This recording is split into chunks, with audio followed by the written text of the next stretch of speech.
Hey, it's Chris, Liege Games. What are you talking about today? Sea Dragons. They sent me a copy to talk about, and I'm just here to tell you how much I love it. So, what do you need to know? Area control, abstract set collection with some cool looking dragon meeples. Let's go. What do I got going on here? Wow. On the board in front of me, you see dragons, ships, whirlpools, coins. You're going to be taking one of several different types of patterns that are going to be available to you, laying your dragons out in that pattern, rinse and repeat until you get the most points when you run out of dragon heads. Because this game is turn-based and everybody has the same amount of turns. And how you area control set collect with these area token ships is going to give you the end victory that you're looking for in a couple different point buffet style ways. Now let's be clear, we have several different decks over along the side here that you can kind of utilize. What you've got going on here is you've got your 3s, your 4s, and your 5s, and that refers to the patterns that you're going to be doing. If I flip these over, you can subtly see the 5s are going to be in this shape, and you can see how they're going to be different as you draw them, and you've got about 4 or 5 different types that you're going to be able to rearrange, and all you do is you lay them down in that arrangement on the board, as you can see there. Then obviously, subsequently, we have the 4s, which do very similar patterns that you're going to recognize, Tetris style, polyomino style, if you will. But instead of just polyominoes in this case, well, we're using dragon pieces. And so again, the 3s, a little bit less of the option there with the 3s, but overall the same mechanic. Now, each of these decks that I just showed you are going to have 2 of them out as available free market, or you can just always grab the top card if you so choose. Similarly, we have the mission cards, and these are essentially what you're set collecting. These are the color ships that are represented by the colored tokens surrounding on the boards. And all of these are covering little pirate tokens. And so you randomly place these out at the beginning of the game. And then as your dragons fill them up and overlap them where they may be, you get to collect these. Then at the end of your turn, you can collect one of these. The turn is really, really simple. Like I said, you play one of these said pattern cards. You can then collect one of these mission cards. You get your other resources that you're gathered from the board. We'll talk about in a second. But then you also then draw back up at the end, back up to 3 patterns. The only trick with it is if I played this color pattern, I can't draw this color pattern. So I have to draw one of the greens or one of the blues, which is going to be a little bit of the push element in this game that you may or may not like, because as you can see on this board, you're going to cover stuff up, but all this stuff that you're covering is not going to be good. Maybe. The trick with this is, you'll notice the pirate ships with the pirates, we're going to give you the bonus points. The coins, which, well, I mean, they're coins that are going to allow you to get more points at the end. And then the last part is the whirlpools. And the whirlpools are the tricky part, because you don't really want to cover up the whirlpools, but you kind of do want to cover up the whirlpools, because the last element of this game that I haven't really mentioned is the area control. You'll notice that I have 4 distinct quadrants here that my dragons are spread throughout. And at the end of the game, if you have an area majority in any one of these 4 quadrants, you get bonus points based on how many whirlpools are not yet covered. So if you know you're losing in an area, well, I mean, maybe you want to cover up some more whirlpools and put your dragons over them.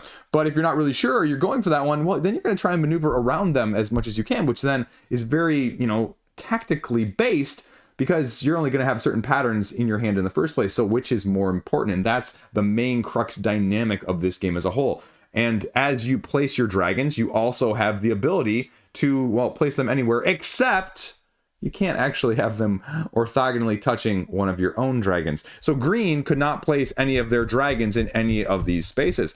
And you have to play on your turn next to either the central land or next to another person's dragon. But when you do place your dragon next to somebody else's dragon, in the case of green and yellow here, whoever's you place next to gets a coin, right? Coins, victory points, right? You can see how the dynamic is going to shift there as well then. The last 2 elements I haven't given you as much detail about. Well, I mentioned the wanted cards here, the set collections. They all have victory points at the bottom. So this 3 set here, for example, is 8, 6, 16.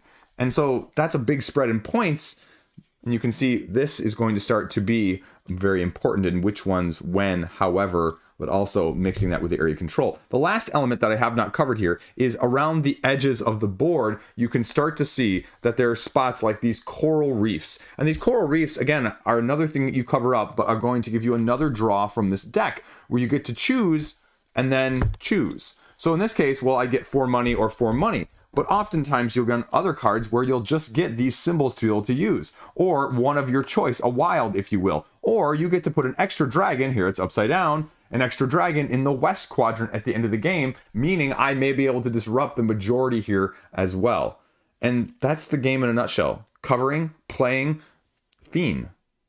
The really great thing is that you have a limited supply, and when you run out of dragon heads, that's how many turns you have. So everybody knows when the game is going to start and stop. You can see it approaching as you go. So pros and cons. Well, I really freaking like this game. It's a good combination of not being too much, having some randomness, and making, orange juice out of oranges. You get the ability to control where you're going to go. There are always going to be multiple avenues across this board that are going to be available to you. It's going to be too random for some people, though. It's not always going to be an easy decision. You're going to have to choose what is most important to me. Are the colors of these ships that I'm going for, if I'm going to task them out, more important than the coins, or more important than, potentially covering up some whirlpools if I'm the high or not in that quadrant? What quadrants am I going for? Can I spread myself too thinly at the higher player counts? These are all tactically driven decisions that this game encapsulates really well in a family style lighter game, but at the same time doesn't make you feel like you're losing out or not making meaningful choices as you're going along on this board. You have plenty of options of strategies. You want the coral reef cards to give you some mitigation, some extra stuff as you go along, great. If you want to go heavy on the patterns and just get as much down there as you want and go with these 4s and 5s every time, great. If you want to get as many of these wanted cards as you can done, well, great, because it's going to correlate to some of the other stuff you're doing, but you're not going to be able to do it all. And that's the fantastic part in the limited number of rounds you have with this. Other pro is that, it plays relatively well at all player counts. Con is that, if you're looking at this as probably a mainly sole 2-player game, it's probably not going to hit the fine gears and grooves that you're looking for in that sense. I would argue that's probably going to be best at 3 or 4. And that's okay. I enjoy playing it at 2, but outside of my personal bubble spectrum, people are probably going to like it at 3 and 4, because as you can see, otherwise, if you only got 2 of these dragons on the board, right, every single turn you're placing next to the other person, which means every single turn you're giving them victory points, or potentially more than one, because if you place them in between 2 similar dragons, if you could place 2 next to the yellow here, then you could get 2 coins to the yellow team. So that dynamic is going to be drastically different, which may lead to a little king-making adjacency if you're not a fan of that, of giving other people victory points, but you're really not worry about that at all, because you're always more focused on what you need necessarily than trying to take away from other people's. And that's a big concern I think people have sometimes with games like this. How much take that, indirectly or directly is there going to be? You know what, to be frank with you, we didn't run into this at all. We, really said that what we've got going on here is I'm more always concerned at any player count of what I'm able to do rather than trying to stop you. But if you worry about that from a game like this, I would argue that you have to worry less about it. And you know what? Again, that's probably more of a group issue than an actual game issue. I like the Tetris style of playing these dragons down in a polyomino variant. It works. It's slightly different. The aesthetic is very pleasing, and it's a nice change of pace as a whole. With 3s, 4s, and 5s, there's only so many shapes you can make, and they do a good job of varying it throughout the game. But, it's ultimately just that too. It's polyomino of a different variety, if you will. It's not going to blow you out of the water. It's not doing anything you haven't seen before, but it just freaking works. And so I have absolutely no qualms about saying this is not going anywhere in my collection. Now, the copy I have, just for disclaimer purposes, right, is Spanish. I have a Spanish rulebook here, but there's a crowdfunding campaign doing the English version more widely available as well. And so that's what you're going to see, but it's completely otherwise language independent.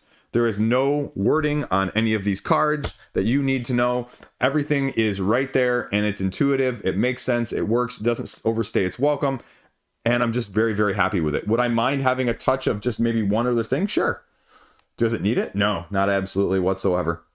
And so I have no qualms about saying that this is going to be just really a fun game to play, and the table presence is outstanding. My kids really like it. My wife likes it. It fits the gamer group just as a light 30 plus minute filler-ish game as well.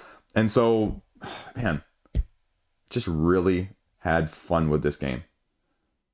And you know what? It's freaking Dragon Meeples, folks. And you know what? It's just freaking Dragon Meeples. I mean, look at these things. These things are cool. So, there you go. That is Sea Dragons. Everything about why I like it, whether or not it's right for you. There you go. Questions, comments, concerns down below. Let me know. As always, stay classy. Have a great freaking day. It's a fun game.